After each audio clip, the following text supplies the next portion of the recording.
स्वागत है आप सारे विद्यार्थियों का अजरुल क्लासेस में। पिछले वीडियो में क्वेश्चन नंबर 8 का हल था। अब इस वीडियो में हम क्वेश्चन नंबर 9 हल करेंगे। प्रश्नावली 1.1 का ये लास्ट क्वेश्चन है। ठीक है, देखिए क्या है क्वेश्चन।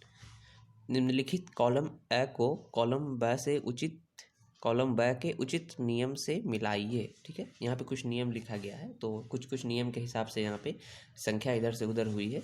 जैसे कि पहला क्वेश्चन है, देखिए एक में -1/2 प्लस 3/4। ठीक है, -1/2 प्लस 3/4 है, ये बाईं ओर बराबर के बाईं ओर है और बराबर के दाईं ओर है 3/4 प्लस -1/2। ये वाली जो संख्या है -1/2 जो है ये बाईं ओर है, पहले लिखी हुई संख्या, और फिर बराबर के दाईं ओर जो है ये बाद में लिखा गया है। तो इसमें कौन सा नियम यहाँ पर से, मतलब इसको कौन सा नियम कहते हैं ये हमको पता होना चाहिए। इसको कहते हैं योग का कर्म विनिमय यहाँ पे होगा। देखिए कि योग का कर्म विनिमय नियम। ठीक है, क्योंकि योग में है ये, मतलब प्लस में है -1/2। ठीक है, उसके बाद प्लस है। देखिए मैं आपको समझाता हूँ। पहला है क्वेश्चन ब्रैकेट में है -1/2 है। ठीक है, प्लस है, फिर 3/4 है, ये बाईं ओर है, फिर बीच में बराबर है और दाईं तरफ है 3/4। 3/4 को जो है पहले लिखा गया है, फिर प्लस है, फिर ब्रैकेट में -1/2 है, इस तरह से। तो यहाँ पे क्या हो रहा है कि ये वाली जो संख्या है -1/2 और प्लस फिर 3/4 जो है, पहले -1/2 लिखा गया है, फिर 3/4। जब हम इसको हल करेंगे तो उतना ही आंसर आएगा जितना कि इसको हल करने से आएगा, मतलब इधर वाले पद को हल करेंगे। तो ऐसे में क्या होता है, किसी भी संख्या को हम, जैसे 2/5 है प्लस 9/11 है, ये मेरे पास है। इसको हम अगर दूसरे तरह से लिखना चाहें तो इसको हम 9/11 पहले लिख लेंगे, फिर प्लस 2/5 लिख लेंगे। तो इस तरह से, मतलब ये मान लीजिए संख्या ए है और ये संख्या बी है, तो ए को पहले ए के जगह पे बी और बी के जगह पे हम जब ए लिखते हैं तो ऐसे नियम को योग का कर्म विनिमय कहते हैं। क्योंकि योग के अंतर्गत है। कर्म विनिमय का मतलब होता है चेंज करके लिखना, मतलब अदल बदल करके एक जगह से दूसरे जगह चेंज करके लिखना। तो यहाँ पे जो इसका ऑप्शन हो जाएगा कॉलम ए है। कॉलम ए से कॉलम बी को मिलाएंगे तो योग का, यहाँ देखिए योग का कर्म विनिमय नियम, मतलब एक का जो आंसर है वो है हमारा योग का। यहाँ पे लिख लेंगे योग का कर्म विनिमय नियम। ठीक है, योग का कर्म विनिमय नियम। और कितना है ऑप्शन, जे है, मतलब एक का जो आंसर हुआ वो जे हुआ। आप इस तरह से लिख सकते हैं, उतार दिएगा जब, तो आपको तो मिलाना नहीं है, पूरा उतार के 1 नंबर जो क्वेश्चन है इसका किस नियम, यहाँ पे कौन सा नियम लागू हुआ है आप ये लिख सकते हैं। दूसरा देखिए क्या है, दूसरा है 5/6 गुना 5/6 इंटू 4/7 है, फिर बराबर 4/7 पहले लिखा गया, फिर 5/6 को बाद में लिखा गया। ठीक है, 5/6 यहाँ पे देखिए प्लस में था, जो कि -1/2 को हम बाद में लिखे हैं। पहले -1/2 है, उसके बाद प्लस 3/4 है, तो यहाँ पे बराबर के दाईं ओर जो है 3/4 पहले लिखा गया है और -1/2। तो इसको हम योग का कर्म विनिमय कहते हैं। और इसमें गुना में है यहाँ पे संख्या। देखिए दूसरा नंबर में है 5/6 गुना 4/7 है, फिर बराबर में है। अब यहाँ पे क्या किया गया है, 4/7 को पहले लिखा गया है और 5/6 को बाद में लिखा गया, मतलब 5/6 के जगह पे 4/7 लिखा गया है और 4/7 की जगह पे 5/6 आगे पीछे करके लिखा गया है। तो इसको हम गुना का कर्म विनिमय नियम कहेंगे। ठीक है, गुना का कर्म विनिमय नियम। तो ये कौन सा ऑप्शन है गुना का कर्म विनिमय नियम, ये हम देख लेंगे और उसके बाद मिला देंगे। ये है आई नंबर का ये ऑप्शन है। ठीक है, यहाँ आप लिख देंगे ब्रैकेट में आई, इस तरह से। अब 3 नंबर देखते हैं। 3 नंबर में है हमारा ये क्वेश्चन है -1/2 प्लस 2/5 प्लस 3/10 है। इसमें क्या किया गया है, एक पूरी संख्या है -1/2। देखिए मैं आपको बोर्ड पे बता रहा हूँ, ब्रैकेट में है -1/2। ठीक है, ये ब्रैकेट में है, उसके बाद प्लस इसी ब्रैकेट के अंदर है 2/5, मतलब एक ब्रैकेट के अंदर है -1/2, फिर प्लस 2/5। ये एक अलग संख्या हो गई। पहले हम ब्रैकेट वाले संख्या को सॉल्व करते हैं, मतलब जो ब्रैकेट के अंदर संख्या होती है, फिर प्लस 3/10 लिखा हुआ है इस तरह से।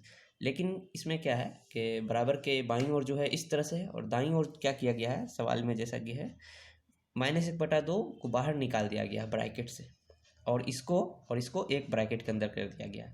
यहाँ पे क्या है, ये ब्रैकेट के अंदर है -1/2, 2/5 के साथ है, लेकिन क्या किया गया है -1/2 को ब्रैकेट से बाहर कर दिया गया। ठीक है, उसके बाद प्लस दे करके ब्रैकेट में 2/5 और 3/5, ये 3/10, ये दोनों को एक ब्रैकेट में कर दिया गया।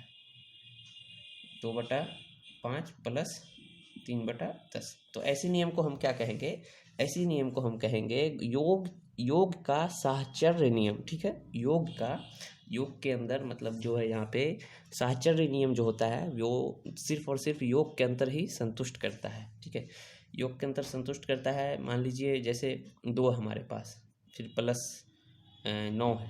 ठीक है, उसके बाद प्लस 3 है।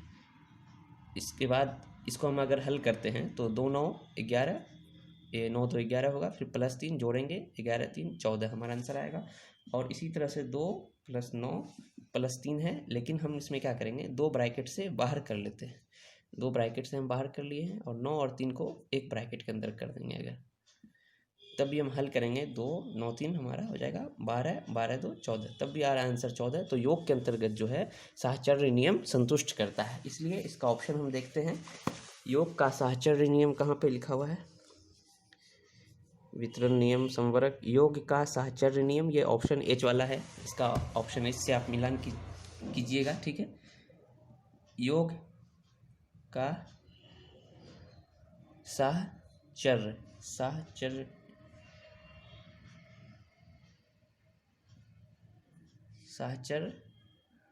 नियम कितना नंबर है, एच, ये एच है, ऑप्शन एच। ठीक है, अब 4 नंबर देखते हैं हम। 4 नंबर में क्या है 4 नंबर में है,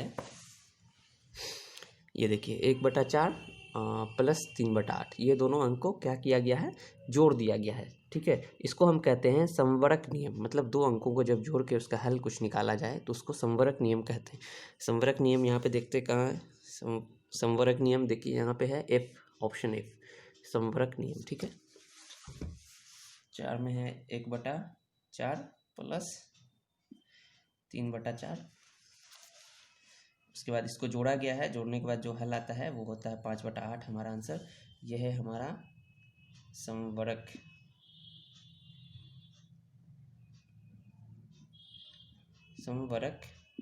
नियम। ठीक है, कितना ऑप्शन है ये ऑप्शन नंबर है एफ। अब हम क्वेश्चन इसी में 5 नंबर वाला 5 का देखते क्या है। 5 में देखिए क्या है, 5 में है 5 इंटू 1/2, फिर गुना में 3/4 है।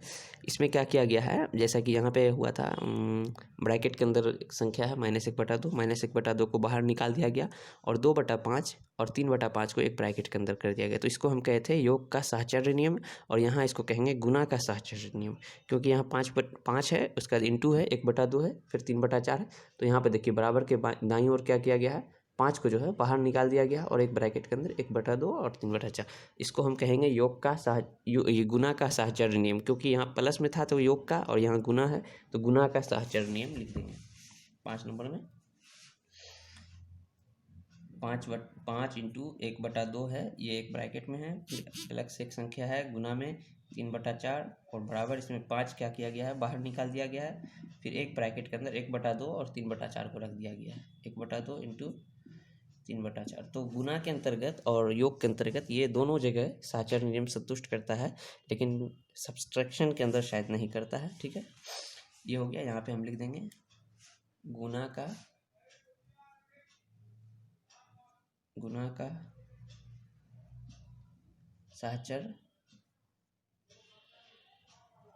साहचर्य नियम कितना है, ऑप्शन गुना का सी, ये ऑप्शन सी हो गया हमारा। अब हम क्वेश्चन नंबर 5 हो गया है। क्वेश्चन नंबर 6 मैं आपको इस तरफ बता देता हूँ। ठीक है, ये देखिए ऑप्शन 6 में है, ऑप्शन 6 में जो दिया हुआ है -5/4 है प्लस 0 है। तो जब भी हम किसी भी अंक में 0 को ऐड करेंगे तो कोई फ़र्क पड़ने वाला नहीं है, तो इसको हम कहते हैं योज्य तत्समक, ठीक है। जब भी आप किसी भी अंक में मतलब आप बटा वाले रूट में या किसी भी अंक में आप 0 ऐड कीजिएगा तो 0 से फ़र्क पड़ने वाला नहीं है, या घटाइए या बढ़ाइए। तो जो यहाँ पे प्लस है तो इसको योज्य का तत्समक कहते हैं, मतलब योज्य तत्समक कहते हैं इसको यहाँ पे लिख लीजिएगा, योज्य तत्समक, ठीक है। योज्य तत्समक देखते हैं मगर कहाँ है योज्य तत्समक, ये है ऑप्शन ए, यहाँ पे ऑप्शन ए ऐसे लिख देंगे, ठीक है। उसके बाद है 6 हो गया, अब हमारा है 7 -8/3 इंटू 1 है,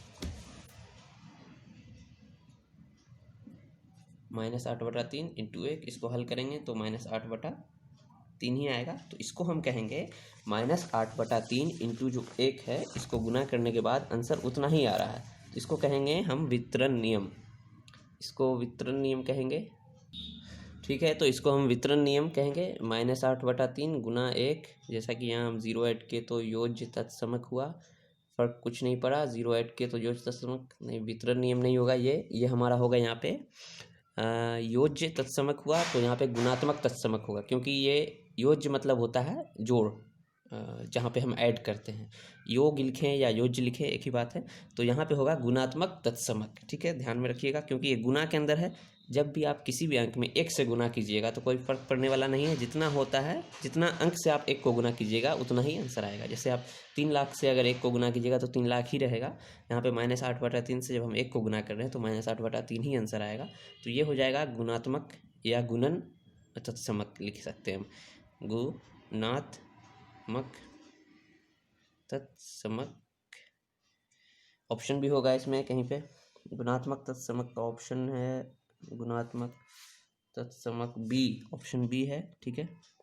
अब हो गया हमारा क्वेश्चन नंबर 8, जो कि 8 है 5/2 इंटू ब्रैकेट में है एक संख्या है 1/3 प्लस 2/5 है, बराबर है, इस बार क्या किया गया है 5/2 और 1/3 को एक साथ लिखा गया है यहाँ पे, मतलब ये वाले अंक से जो है 5/5 देखिए यहाँ पे,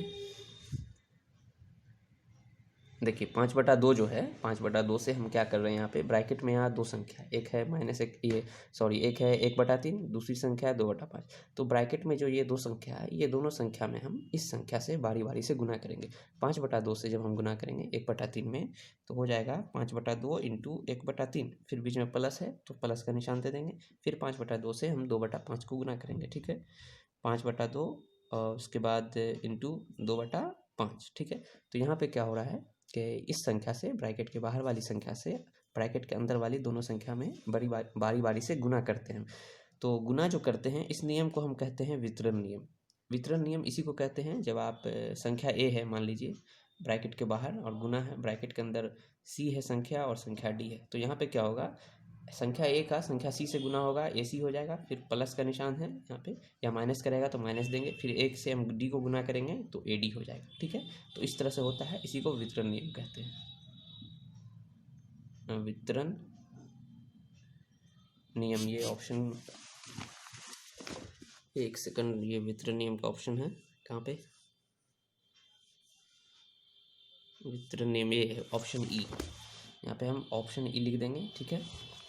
और अब है 5/3 है और 3/5 है, 2 संख्या यहाँ पे गुना हो रही है, 8 के बाद क्वेश्चन 9, 5/3 और 3/5 है, दोनों को हल करने के बाद जो है आंसर 1 आ रहा है। यहाँ पे चूंकि 2 संख्याओं का गुणनफल 1 है तो इसको कहते हैं एक दूसरे का मतलब गुणात्मक प्रतिलोम। 5/3 का गुणात्मक प्रतिलोम 3/5, जब 2 संख्याओं का गुणनफल 1 हो तो यहाँ पे जो नियम लागू हो रहा है, यहाँ पे नियम का नाम है गुणात्मक प्रतिलोम।